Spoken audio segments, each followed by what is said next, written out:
अस्सलाम वालेकुम डॉक्टर सलमान, कैसे हैं? वालेकुम अस्सलाम, मैं बिल्कुल ठीक सही। और क्या चल रहा है आजकल लाइफ में? बस कॉलेज चल रहा है। अच्छा, मैं रिसेंटली गया था वार्ड में, तो हम्म। मैंने फिर एक पेशेंट देखा। उसे ना कैसे कहते हैं 23 ईयर ओल्ड मेल था। ओके। तो उसे ना वो कंप्लेन कर रहा था, मतलब रिट्रोस्टर्नल चेस्ट पेन की, मतलब बिल्कुल सेंटर मतलब कि सीने के दरमियान में ही नहीं उसे दर्द होता है? बिल्कुल अच्छा, लोकलाइज करता है दर्द को? नहीं, मतलब एक ही जगह पे कहता है या इस तरह कहता है कि पूरे सीने में ही ऐसे नहीं, उसे दर्द? लोकलाइज्ड पेन है, मतलब सिर्फ उसको यहीं पे पेन होती है। सही है, ठीक है। अच्छा, ये जो पेन है ये कब से है, मतलब कितने दिनों से पहले? ये उसे पेन 2 दिन से है। अच्छा, ये बताइए कि ये ऑनसेट इसका कैसा था? अचानक शुरू हुई थी या अचानक शुरू हुई थी। कैरेक्टर कैसा है, किस तरह फील होती है? बर्निंग है या किस तरह, टाइटनिंग है? ये ना उसे चेस्ट के गिर्द ना टाइटनेस बहुत ज़्यादा फील होती है, जैसे किसी ने उसकी चेस्ट पे कुछ रख दिया है, कोई वजन रख दिया हुआ है ऐसे। सही हो गया। अच्छा, रेडिएट करती है कि नहीं, रेडिएट करती है, लोअर जा की तरफ करती है। लोअर जा की तरफ रेडिएट करती है। ओके। अच्छा, ये बताइए कि इसके साथ किसी चीज़ से बढ़ती या कम होती हो? हाँ, वो बता रहा था कि जब वो लेटता है पेशेंट, तो वो कह रहा था कि मुझे ज़्यादा पेन फील होती है ये। अच्छा। और जब वो लीन फॉरवर्ड करता है, झुकता है आगे, तो बिल्कुल कम हो जाती है उसकी पेन। यानी कोई चीज़ उठाने से, इस तरह झुकने से कम होती है? झुकने से पेन अच्छा, कम मुझे होती ये है। बताइए कि मतलब सांस वगैरह लेने से या इस तरह इससे कोई मसला बनता है? पेन का कोई है रिलेशन? सांस लेने से होती है पेन, उसे सांस से भी होती है। और वो बता रहा था कि उसे जब छींक आती है या खांसी आती है, तो उससे भी उसको पेन होती है। उससे उसकी पेन ज़्यादा होती है? ओके। अच्छा, ये बताइए कि इसके साथ और कोई पास मेडिकल हिस्ट्री कोई खास है? हाँ, पास मेडिकल हिस्ट्री मैंने उसकी फाइल जब देखी तो मैं देख रहा था कि उसे 2 to 4 वीक्स पहले ना उसे टॉन्सिलाइटिस हुआ था।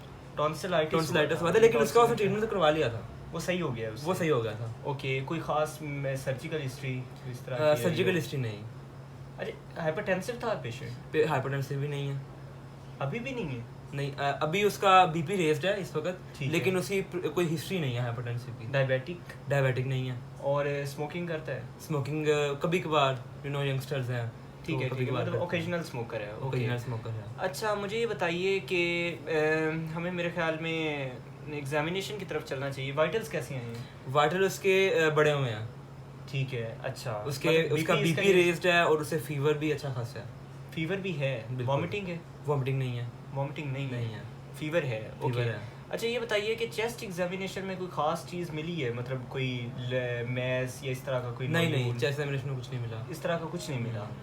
अच्छा, ये बताइए कि ये काम क्या करता है, खेती बाड़ी वगैरह करता है? हाँ, वो मजदूर है। ठीक है, मतलब डेली वेज मजदूर है। सही है। तो लेकिन वो कह रहा था कि जब से उसे ये पेन हुआ ना, तो वो काम बिल्कुल ही नहीं कर सकता। मैंने पूछा कि क्यों, तो वो कहता है कि उससे ना स्किन पे बहुत ज़्यादा इन्फ्लेमेशन हो जाती है, सोजन आ जाती है। और उसने कहा सबसे ज़्यादा सोजन उसके घुटनों पे, एंकल पे, और अब कभी कभार उसके हिप जॉइंट पे भी होती है। ठीक है, जैसे स्वोलन हो गए हैं वो। Migratory arthritis? बिल्कुल माइग्रेटरी है वो, मतलब कभी कहता है किसी जोड़ों में है और कभी किस जोड़ों में। ओके।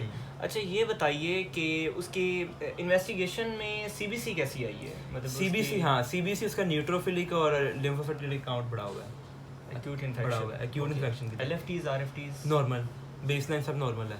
अच्छा, ये बताइए ईसीजी करवाई गई है? ईसीजी करवाई है, हाँ। ईसीजी का मैं देख रहा था, तो वो मतलब वो पेशेंट एडमिट भी उधर कार्डियो सेंटर में ही है। तो मतलब मुझे पहले तो केस समझ में नहीं आया कि यार ये है क्या। ठीक है, मतलब उसका पेन चेस्ट की है और सीओपीडी भी नहीं है वैसे।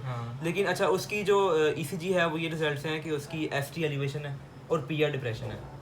अच्छा, ये बताएं कि एसटी एलिवेशन ग्लोबल है सारी लीड्स में? एसटी एलिवेशन ग्लोबल है, सब लीड्स में है। और पीआर डिप्रेशन वो सिर्फ लिम लीड्स में है। ओके। अच्छा, ये बताइए कि इससे पहले अस्थमा की कोई हिस्ट्री है इस पेशेंट? अस्थमा की भी नहीं है उससे, मतलब कोई लंग डिजीज है ही नहीं। कोई सीओपीडी की कुछ भी नहीं, बिल्कुल नहीं। ओके। अच्छा, सलमान साहब, अब तक की जो हिस्ट्री है ना, इस बेस पे मेरे जो डिफरेंशियल बन रहे हैं, इसोफेजियाइटिस, वॉमिटिंग नहीं है पेशेंट को? वॉमिटिंग तो नहीं है इस तरह की, यानी कोई हिस्ट्री नहीं। इसोफेजियाइटिस रूल आउट किया जा सकता है। लंग की डिजीज, अस्थमा, सीओपीडी, इस तरह, यानी वो जा सकते हैं, मतलब देखें उसे तकलीफ तो होती है, लेकिन हम उससे जा नहीं सकते। इससे पहले की कोई हिस्ट्री है? उसकी हिस्ट्री भी नहीं है और उसे ये रहता है हर वक्त। ठीक है। तो फिर मेरी नज़र में तो ये रूमेटिक पेरिकार्डाइटिस का केस लगता है। रूमेटिक, क्योंकि हाँ, फीवर भी काफ़ी सारा है। रूमेटिक फीवर का केस लगता है, एक्यूट रूमेटिक पेरिकार्डाइटिस। तो ये रूमेटिक फीवर के बारे में बताएं हमें।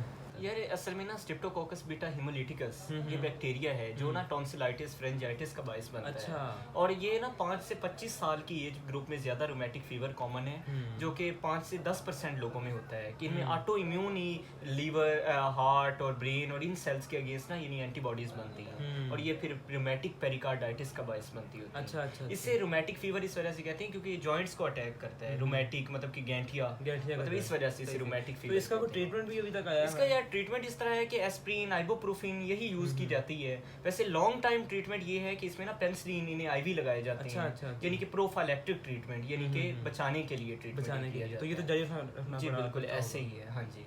और मतलब यही इसकी मेन चीज़ है जो। और इसके लाइंग फ्लैट पे पेन ज़्यादा होने और लीनिंग फॉरवर्ड पे पेन कम होने की भी इसी तरह की रीज़न है कि पेरिकार्डियम यानी जो हार्ट की लेयर है वो हट जाती है और लीनिंग फॉरवर्ड पे, और उसके तो रबिंग साउंड कर रहा होता होगा। हाँ जी जिसे पेरिकार्डियल रब कहते हैं, जो स्कल्टेशन पे मिलती है, वो इसका मेजर एक साइन है। हाँ जी बिल्कुल ऐसे। चलिए ठीक है सर, ठीक है आज बड़ा मजा आया हमें, आज बड़ा इंपॉर्टेंट केस, बहुत इंपॉर्टेंट केस था। ठीक है ठीक है सर, ओके, अल्लाह हाफिज़।